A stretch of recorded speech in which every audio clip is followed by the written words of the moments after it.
Good evening. My name is Dr. Chloe Latham Sikes. I'm Deputy Director of Policy at IDRA, and we are testifying against House Bill 1. In our written testimony that's been submitted and is coming around, you'll see a brief attached by the Public Funds for Public Schools project from the Education Law Center.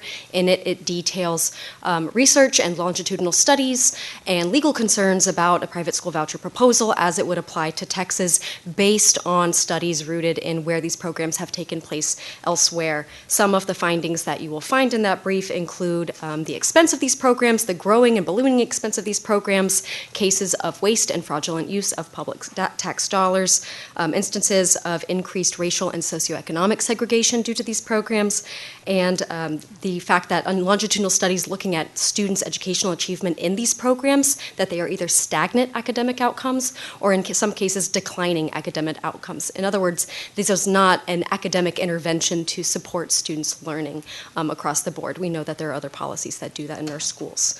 I want to turn your attention to just a couple other things in our testimony. On the second page, you will see a map of Texas.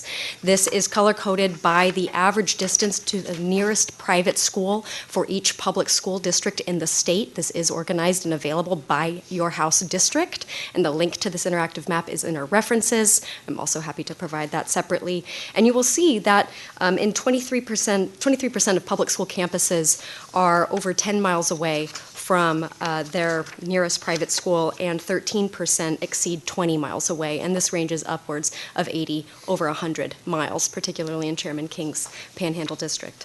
I also want to mention briefly, we've talked a lot about special education, but the concern for discrimination against students who speak a different language other than English at home is also very grave for these programs. Like special education, there are no state or federal protections that apply to a private school setting for students in bilingual education who make up over 20% of our public school population.